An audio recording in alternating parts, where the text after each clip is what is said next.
welcome to Dysfunctional Dialogue. I have with me here today Keel O'Connell, who I have not seen in decades. Ski club? I wasn't. Oh, man, but there's got to be some good stories with Ski Club. Well, I mean, do you remember Father Seller, Peter Seller? yeah. Peter Sellers, right? He ran a ski club, and he was the nicest guy. We'd always be able to sneak stuff up. I can remember, I don't know, can't go into details how we would have come up with the contraband, but I can remember having, flash bottles of Southern Comfort. Yeah. Southern Comfort. Oh, my God, Southern Comfort. Jesus. That stuff is so sweet. Drinking those on the lift ride up. By the end of the night, we're skiing down the mountain. We're absolutely in the bag, Yeah. I still have, I broke my thumb, and I didn't want anyone to know that I had been drinking on the ski trip, and I had lied to the wrestling coach about it. I said, I got to stay home for homework. I went for a ski trip and broke my thumb. So for the rest of the wrestling season, I just taped my thumb down. No kidding. Really? Yeah. So, well, you could have always said you got the injury some other way. I didn't want him to know I had an injury because then I wouldn't have been able to wrestle. It wasn't the coach a little suspicious, questioning, well, you kind of need your thumbs. They're very helpful. I said, I jammed it in practice. So I didn't realize later in life the price I was going to be paying. Oh, so you're still feeling like pains from that stuff. Actually, that one's not bad. But I had both knees replaced in St. Patrick's Day this year. Did you? Happy St. Patrick's Day, replaced the knees? Ouch. Like, all right, I'll get a little loaded doing that. Stories of Bosco. I remember it was just such a wide open campus. You could be sitting back there getting loaded on beers, and then you go hang out for a while. Yeah, there was woods in the back and stuff. There was ways to manage that for sure. And, I heard rumor that there was lots of hemp products being consumed. Yes, it was those rumors, right? Yes, there was a lot of rumors. Smells funny around here. Yeah. So it was amazing, so here's a Catholic school, some people have the misperception that, the public school, all that stuff is going on. The Catholic schools, I mean, it's just as much, if not more. I mean, we were in an all boys school, right? So already you have I don't have to, act good or look good in front of the women. So, why don't I go ahead and just be a slob? Now, I couldn't do that shit during class. I just couldn't do it. But there were guys that would show up and they were coked out of their heads, and then they would go back and forth between the coke and the Quaaludes, or whatever it was back then. It was Quaaludes, might have been back then. See, I couldn't function in school if I couldn't. No, I couldn't. I couldn't. I never did it. I couldn't do it. But you looked absolutely shit-faced after them Who concerts. Well, it's not to say that I wasn't a little tired at times, we'll say. So before I pressed record, Keel and I were talking about one of our connections is the Who. We're both big Who fans. And back in high school, he remembers me showing up. So the Who was playing at... Bleary Eyed. What's that? Bleary Eyed. Yes. It was. I mean, Dan and I went to. Good. Go. No, I was going to say I saw them on a Sunday, and then I saw them on a Tuesday and a Wednesday. And I think it was on Tuesday. You looked at me and I was completely just fried from already. And yeah, I think you were a Monday, Tuesday, Thursday, because I think Dan and I saw them on Sunday night at the Meadowlands. Nope, I saw them also. I was at the Burn Arena. Oh, you were at the Meadowlands. Okay. I was at the Meadowlands on the Sunday, and then I saw them at Shea Stadium on the Tuesday and the Wednesday. Okay. Yeah, October 10th, 12th, and 13th. I still remember the date because I have such stories from particularly the Shea Stadium ones. But I remember you approaching me. And me telling you that, I'm going to yet another show again on that Wednesday night, and you're like, you're not going to make it, man. Look at you. Oh, you look so fried. Yes, I'm sure. You'd gone to an awesome party. You're not going to bed. You pulled an all-nighter, Yeah. drinking and whatever, and you're Yeah. at school like, I'm going again tonight. I'm like, damn, dude. Yeah, that How are was you good going to stuff. survive? And, thinking back, I can remember, in your teens, there was always a battery. You could just reach in and get more energy. Yes. It's not there anymore. I No, gotta no, reach no. That thing is the long. It's batteries. quite the opposite. Yes. And then some years later, we bumped into each other. So my story with Carnegie Hall is nuts, Keel. Mm-hmm. So I couldn't get tickets. So the Who, it wasn't so much the Who, but for all intents and purposes, it was Roger Daltrey sings Towns, and it was at Carnegie Hall. And I couldn't get tickets for anything. There was a bunch of other acts there. It was Eddie Vedder. Sinead O'Connor. The Chieftains. That was awesome when the Chieftains were playing. Yeah. Among a bunch of other people. David Sanborn was one of my favorite parts of that because Sanborn was actually competing with the trumpet player from the Juilliard School. Was the entire orchestra behind him.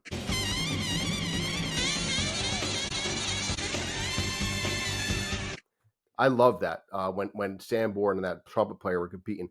But at intermission, I bumped into you and you said to me, "Figures you were here. I just knew I was going to see you here. I just knew it."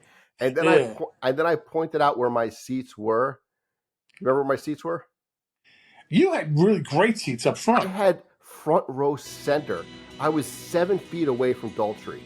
I was right there. And the story leading up to that, Keel, was ridiculous. I couldn't get tickets for anything. You went them over radio or something, didn't you? Well, close. So what ended up happening was I tried to win over the radio. I had everyone in my office had like all 6 or 7 or 8 lines lit up at once as I had all my other coworkers dialing into the radio station. And son of a gun, it was K-Rock, and you had to be the 90-second caller. And that douche ended up saying, "Oh, you're caller 91," and hung up on me. He probably said it to everybody. Is why I call him that.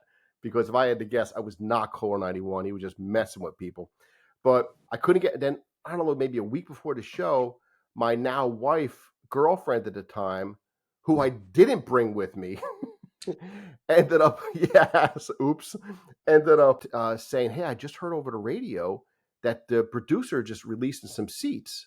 So I called up Carnegie Hall box office, and this old lady on the phone was taking my order, Keel, and she's like, "Well, I got these $350 seats, these $250, these $175, $125," and I'm like, "Look, I just want to be there. I'll bring binoculars. Give me the $50 seats. Give me the last row. I don't care.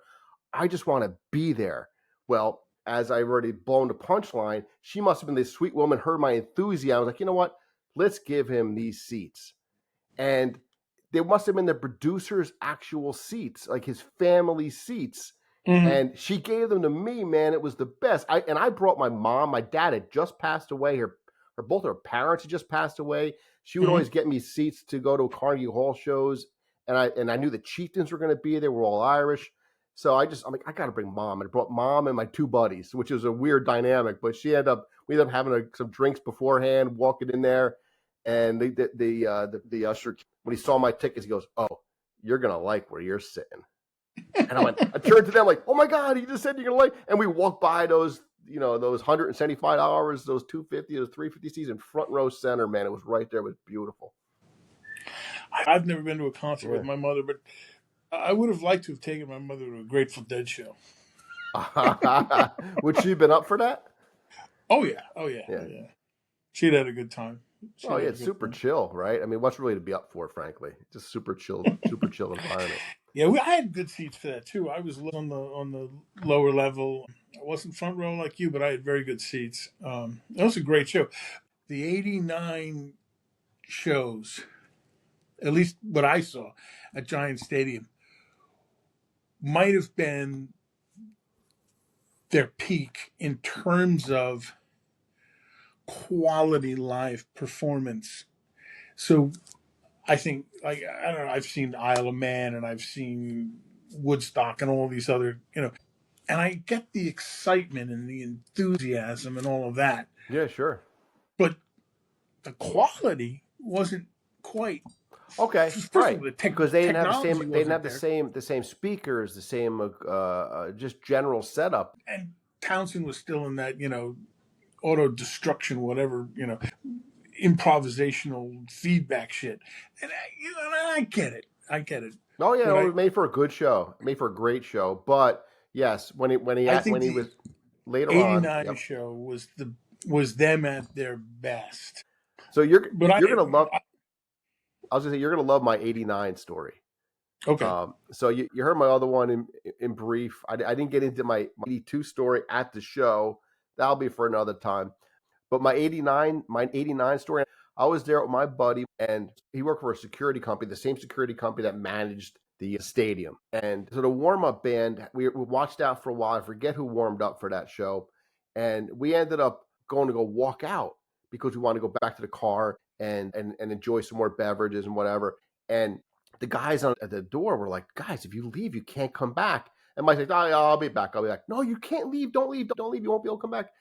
And we got to the car. We have a good time. We party for a little while. And before we left the car, though, I ended up putting on this button-down shirt, and I put a little security pen, the label, the security label pen in my pocket. And Mike had the actual badge showing that he was a manager with this company. So we walked back in, and the guy's like, "Oh, sorry, sir. Why don't you say something, whatever?" And then we ended up going. We're like, "Well, do we want to go back to our upper deck seats?" "No, we're not going to do that. Let's go have a little fun with this."